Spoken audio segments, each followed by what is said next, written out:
E aí, pessoal, bem-vindos de volta para mais um mergulho profundo aqui na The Deep Dive. Hoje a gente vai se aprofundar em dois relatórios, dois documentos bem recentes, que revelam alguns detalhes, bem importantes, sobre a expansão militar da China, né, e as capacidades nucleares deles. É isso aí. A gente tem aqui alguns trechos de um artigo sobre a expansão das operações globais do Pentágono, né, com tecnologia de mísseis de ponta, e o relatório Chinese Nuclear Weapons 2025, né, do Bulletin of Atomic Scientists. E a nossa missão hoje é entender, né, o que esses documentos, o que eles nos dizem sobre as ambições militares da China, né, com foco especial nas armas nucleares, né, e a reação dos Estados Unidos a esses desenvolvimentos. É isso aí. Você pediu para a gente uma análise concisa, né, e informativa, né, buscando os detalhes mais importantes e as implicações mais significativas, né, e é exatamente isso que a gente vai fazer. É isso aí. Então vamos começar entendendo um pouquinho, né, que os institutos estão fazendo, né, em resposta a essas ameaças globais, né, essa corrida armamentista, né? Sim, parece que a administração Trump, né, anunciou uma nova iniciativa de defesa antimísseis, né? Eles chamam de Iron Dome for America. E seria um domo de ferro, né, para a América. Basicamente, essa ordem executiva visa acelerar o desenvolvimento e a implantação de um sistema avançado de defesa antimísseis, né? Com uma abordagem em camadas, né, para combater mísseis balísticos, né, hipersônicos e de cruzeiro. Então a gente está falando de uma parada bem séria, né? Uma parada bem complexa e parece que vai ter uma forte dependência de sensores baseados no espaço, né? E interceptadores, né? Potencialmente controversos, né? Baseados no espaço. Essa é uma questão bem polêmica, né? Colocar armas no espaço. Muitos especialistas acreditam que isso pode levar a uma corrida armamentista espacial, né? E aumentar as tensões entre as superpotências. E quais seriam as empresas, né, que estão mais bem posicionadas para se beneficiar dessa expansão? As grandes empresas, né, de defesa, como a Lockheed Martin, Northrop Grumman, a L3Harris, né, estão bem posicionadas para se beneficiar dessa expansão. A Northrop Grumman, por exemplo, né, ela já tem contratos, né, para detecção de mísseis por satélite, né, e interceptadores de armas hipersônicos. Interessante. E a L3Harris, o que eles estão fazendo? A L3Harris está produzindo satélites de rastreamento, né, de defesa antimísseis para o programa Tracking Layer da Agência de Desenvolvimento Espacial, né, que é focado em ameaças hipersônicas. Eles estão, tipo, rastreando esses mísseis, né, que estão vindo. Exatamente, eles fornecem os dados, né, para o sistema de defesa antimísseis. Interessante. Quer dizer, esses caras estão tipo na linha de frente, né? Desse programa. E a Lockheed, o que a Lockheed Martin está fazendo? A Lockheed Martin, ela enfatiza o papel da inteligência artificial, né, e a transmissão de dados em alta velocidade, né, para lidar com essas ameaças avançadas. Porque a gente está falando de velocidades absurdas, né? A gente está falando de mísseis que viajam a velocidades hipersônicas, né? Ou seja, 5 vezes a velocidade do som ou mais. A gente não está falando de um foguete, né, de São João, a gente está falando de uma tecnologia absurda. A inteligência artificial é fundamental para conseguir processar a quantidade enorme de dados, né, que os sensores vão coletar e tomar decisões em tempo real. A tomada de decisão tem que ser instantânea, né? Exatamente. E como que vai funcionar essa arquitetura de defesa, né, na prática? Então, a arquitetura de defesa vai envolver satélites, né, para vigilância de área ampla, né, isso é a responsabilidade da Agência de Desenvolvimento Espacial, né? E rastreamento preciso, né, que é feito pelo HBTSS, né, da Agência de Defesa de Mísseis. O que é a HBTSS? É o Hypersonic and Ballistic Tracking Space Sensor. Nossa senhora. É um nome complicado, né? Mas, basicamente, são sensores espaciais, né, que rastreiam mísseis balísticos e hipersônicos com muita precisão. E esses caras vão estar conectados, né, por uma rede? Sim, tudo isso vai ser conectado por uma rede, né, transmitindo informações em tempo real, né, para o centro de comando, né, que é onde as decisões serão tomadas. E já tem alguma estimativa de custo para essa iniciativa, né, do Iron? Olha, ainda não tem uma estimativa de custo oficial, né, mas os orçamentos atuais da Agência de Defesa de Mísseis e da Agência de Desenvolvimento Especial, né, são de aproximadamente 10 bilhões e 4 bilhões de dólares, respectivamente. Caramba. Né? Então, além dos fundos da Força Espacial do ZUE, né, para satélite de alerta e detecção, então a gente está falando de muito dinheiro. A gente está falando de bilhões e bilhões de dólares, né? E o Congresso americano com certeza vai ter um papel importante em definir o futuro do programa, né? Sim. Com certeza. O Congresso vai ter um papel fundamental, né, principalmente nas alocações orçamentárias, né, com debates esperados sobre os custos e as prioridades de defesa. Porque não é só esse programa, né? Tem outras prioridades, né? Exatamente. Na área de defesa. Agora, mudando um pouquinho de assunto, né? Mas ainda falando sobre o poder militar, o Pentágono, né, divulgou seu relatório anual sobre o poder militar chinês. Isso. E o relatório destaca, né, algo que eles chamam de o mais dramático acúmulo militar desde a Segunda Guerra Mundial, né? É realmente impressionante a velocidade com que a China vem expandindo suas forças armadas. Mas o relatório ele só fala de coisas boas, né, sobre o exército chinês, ou eles também apontam algumas fraquezas. Não só de coisas boas, o relatório aponta alguns problemas, né? Corrupção endêmica, né? E fraquezas de pessoal e organização no exército chinês, né? Mas eles reconhecem a capacidade do Partido Comunista Chinês, né, de reunir recursos e produzir sistemas militares avançados em escala industrial. Ou seja, eles têm problemas, mas eles estão crescendo muito rápido, né? A gente não pode subestimar a capacidade deles de superar esses desafios. E qual que é o principal objetivo, né, dessa expansão militar, de acordo com o Pentágono? Bom, o relatório é bem claro, né? O presidente Xi Jinping, né, está determinado a obter controle sobre Taiwan, né, e continua a promover reformas militares abrangentes, né, para atingir a meta de construção militar do centenário de 2027. 2027. 2027. Logo ali, né? É, Então a gente tem que ficar de olho, né? O que vai acontecer? com certeza. Agora vamos falar um pouquinho do relatório do Bulletin of the Atomic Scientists, né? Vamos lá. Que foca nas armas nucleares chinesas. Isso. E os números que eles apresentam são bem chocantes, né? Realmente. Parece que a China agora possui aproximadamente 600 ogivas nucleares operacionais, né? Meados de 2024. Isso é um aumento, né, em relação às 500 do ano anterior. Um aumento significativo. E as estimativas, né, indicam que a China terá mais de 1.000 ogivas operacionais até 2030. Possivelmente 1.500 até 2035. A China está num ritmo acelerado de expansão do seu arsenal nuclear. A gente está falando de um aumento absurdo, né, em poucos anos. É realmente preocupante. E o relatório também diz que todos os cerca de 400 mísseis balísticos intercontinentais, né, da China, ou ICBMs, né, podem atingir os Estados Unidos continentais. Ou seja, todo o território americano está ao alcance dos mísseis chineses. Então, basicamente, se a China quiser, né, mandar um míssil para os Estados Unidos, eles conseguem. Então, é uma situação preocupante. E eles também estão desenvolvendo novos sistemas, né?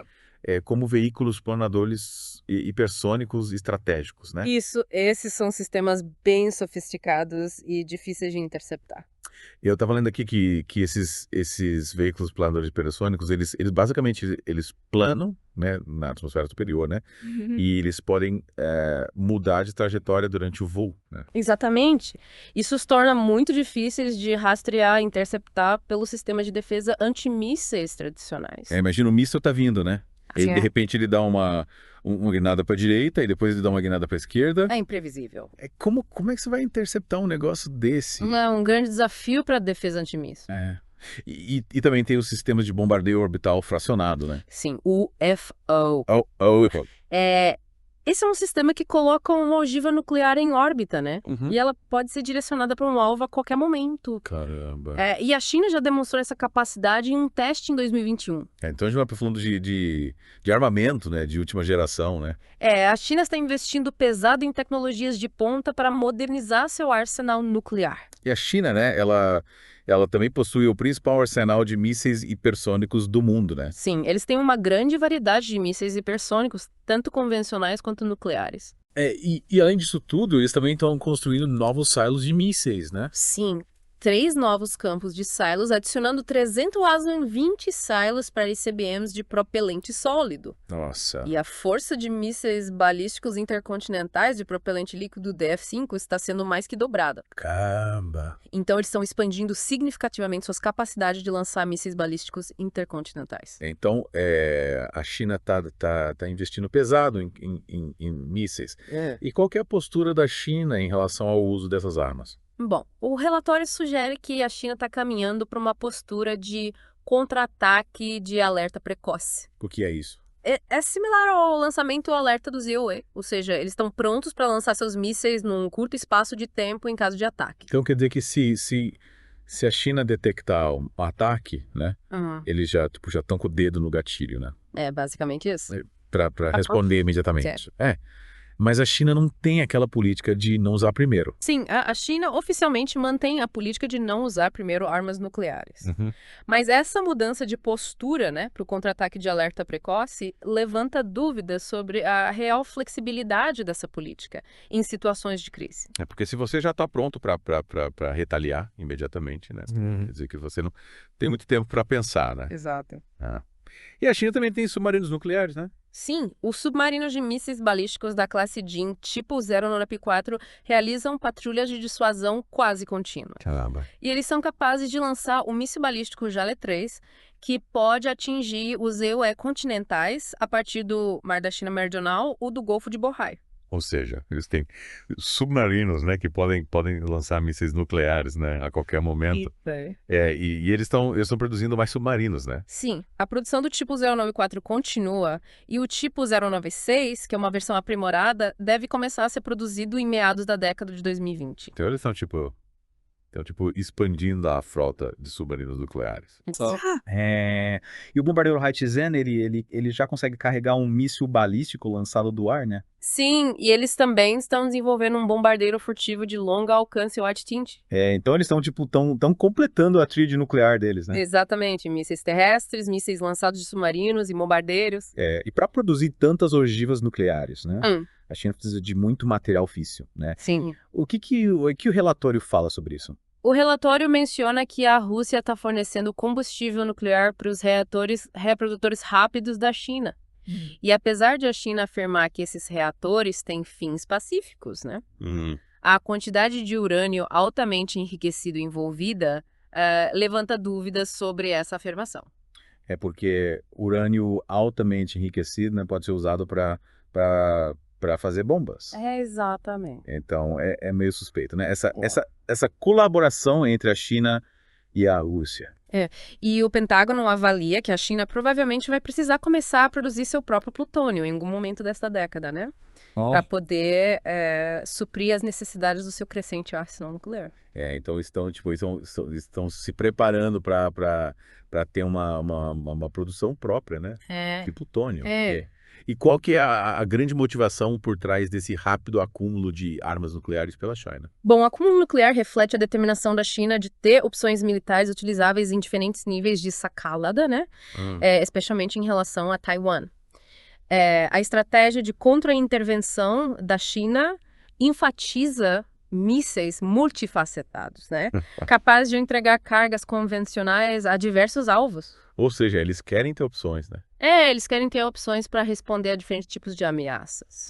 E o relatório também fala sobre os mísseis balísticos antinavio da China, né? Sim, a China desenvolveu 5 tipos diferentes de mísseis balísticos antinavio, incluindo o DF-21D e o DF-26. E esses mísseis, eles são só convencionais ou eles podem carregar ogivas nucleares também? O DF-26 ele tem a capacidade de trocar rapidamente entre cargas convencionais e nucleares. Caramba. Então ele pode ser usado tanto para atacar navios quanto alvos em terra. Então é um míssil bem versátil. É bem versátil e perigoso. E o relatório também fala do míssil balístico antinavio hipersônico, o AED-21. Sim, esse míssil foi testado a partir de um cruzador tipo 055. E além disso, a China também implantou recentemente mísseis balísticos DF-27, né?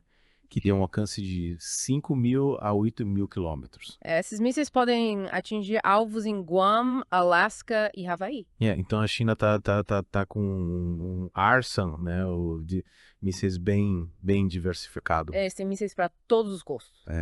E a marinha chinesa, né, ela já possui mais de 370 navios e submarinos. E a Força Aérea Chinesa está se aproximando dos padrões de tecnologia americanos. Eles têm, por exemplo, 51 transportes de carga pesada AU-20E. Isso.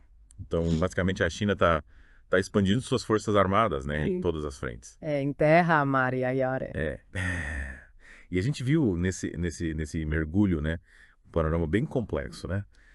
A gente viu que os Estados Unidos estão buscando fortalecer suas defesas antimísseis, né, em resposta às crescentes ameaças globais. Mas, ao mesmo tempo, a gente viu que a China, né, está engajada numa expansão militar notável, particularmente em suas capacidades nucleares. O aumento no número de ogivas nucleares, o desenvolvimento de novos sistemas de entrega, né, avançados como os hipersônicos, a construção de novos silos de ICBMs, né, a evolução para uma postura de alerta precoce, né, tudo isso indica uma mudança significativa na estratégia nuclear chinesa. Né? Sem dúvida. E apesar das alegações de Pequim, de uma política nuclear defensiva de não usar primeiro, né, A escala e o escopo da modernização levantam questões sobre o que constitui uma capacidade mínima, né? E se essa política declarada, né, acompanha a realidade das capacidades que eles estão desenvolvendo. A falta de transparência da China sobre seu programa nuclear é um fator que aumenta a desconfiança e a instabilidade. E a interação entre essa expansão da defesa antimísseis dos UA, né, e o crescimento do arsenal ofensivo da China cria uma dinâmica estratégica bem complexa, né, com potencial para escalada e erros de cálculo. Sim, a gente está falando de uma situação em que qualquer passo em falso pode ter consequências desastrosas. E a dupla capacidade, né, de alguns mísseis chineses, né, como o DF-26, né, que a gente já mencionou, adiciona mais uma camada de complexidade, né, e aumenta o risco de interpretação errônea, né, em momentos de tensão. É porque se um míssil é detectado, como saber se ele carrega uma ogiva convencional ou nuclear? E os próximos anos, né, serão cruciais para a gente observar como esses desenvolvimentos, né, se desdobrarão. Sim, a gente precisa acompanhar de perto a evolução da situação. Então fiquem atentos aos relatórios futuros do Pentágono, né, às análises de especialistas e a quaisquer movimentos, né, diplomáticos ou de controle de armas, né, entre as nações envolvidas. Qualquer sinal de diálogo ou de tentativa de reduzir as tensões será bem-vindo. E para você, né, que tá nos ouvindo, né, e busca um conhecimento aprofundado, né, sobre esse tema, a gente espera que esse mergulho, né, tenha oferecido uma base sólida, né, para você entender um dos aspectos, né, mais importantes, né, da segurança global contemporânea. A gente tentou apresentar as informações de forma clara e objetiva para que você possa tirar suas próprias conclusões. E qual que é a sua reflexão final, né, pro nosso ouvinte? A minha reflexão final é a seguinte: como a percepção dessas crescentes capacidades militares chinesas e a resposta dos Estados Unidos vão moldar a estabilidade global e a possibilidade de conflito no futuro? Essa é a grande questão que a gente precisa se perguntar. Uma pergunta complexa, né? Mas fundamental. É fundamental. É isso aí. Então, pessoal, muito obrigado por mais um mergulho aqui no The Deep Dive, né? É isso aí. E até a próxima. Até a próxima. Gente, encontro vocês em outro podcast. Não esqueçam de se inscrever no nosso canal.